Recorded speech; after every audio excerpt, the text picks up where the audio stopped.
this is Robert Vogel with Issues in Education, and today we're coming to you from the International Society for Technology and Education, and visiting with us is Chris Mcgee, the CEO for a not-for-profit organization called Connected Learning, and today we're going to focus a little bit with Chris on professional development, personal learning, and entrepreneurship.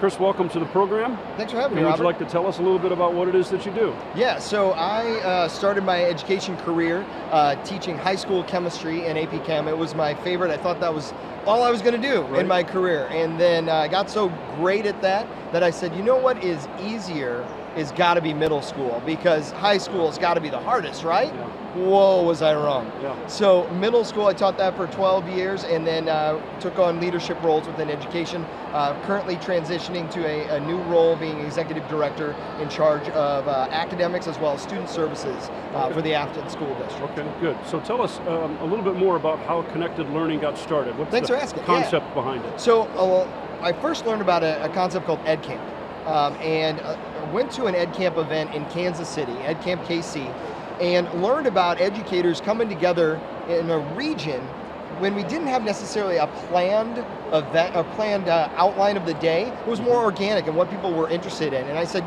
if this is good enough for Kansas City, this got to be good for our region, wherever we are around the world. Right. So we started an EdCamp in St. Louis, and it has grown to one of the biggest ones in the world, which is exciting. Nice. And then that idea of organic, participant-driven, honoring the teacher, giving the teacher agency and authority to craft their own learning, allowed us to create our organization. And we have about 20 educators that are all volunteers and provide unique, kind of innovative professional development that really isn't stand and deliver, but it's conversational, it's organic, it allows people to choose their own path, and obviously at the end of it, come out with something that is truly personal to them at the end of the event. Okay, good. And then, so what are some of the challenges that face teachers that make them want to turn to Connected Learning? Yeah, typically what happens is if you think about your year as an educator, you'll maybe get to attend an amazing event like this, or you might be able to attend something locally in your region, but really anytime you go to learn something, you've got your administrator standing in the front of the room, or maybe even a consultant that they brought in, and it's in these minute snapshots, and there's no way to tie all those learning together, and they're all things that are really have been crafted by someone else. They've been crafted from without, if you will. Yes. They're not something that you have sought out, but yet it's something that's been sort of forced upon you. Okay. So really what we try to do is ask a lot of questions around what do people want and how do they want to learn it, and then provide experiences for them to choose the best way to get there. And sometimes it's online, sometimes it's face-to-face like this, sometimes it's in the media that you're probably watching this on a device somewhere, so we're providing that learning on a device, so that way we can get to it whenever you need. Okay, great. So to whatever degree somebody chooses to engage Connected Learning, what typically would be the outcome of one of those engagements?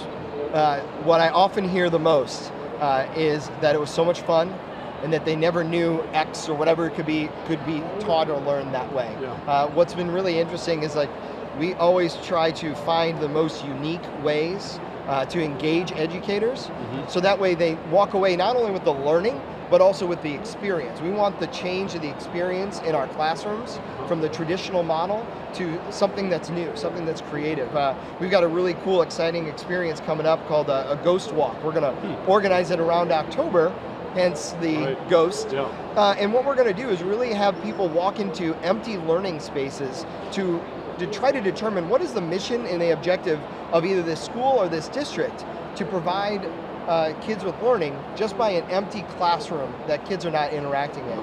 Really trying to get people to evaluate a space, and then when they walk into their own classroom, what am I trying to look forward? So that's an example of an event we would do, much like this. We would do a conference, but we'd also do those unique experiences where we're trying to get people to go to a deeper level versus the 5 tips and tricks that you're going to learn about Google. Yeah, right, good, okay, great. So tell us a little bit about entrepreneurship and how does that come into play with what you do with Connected Learning?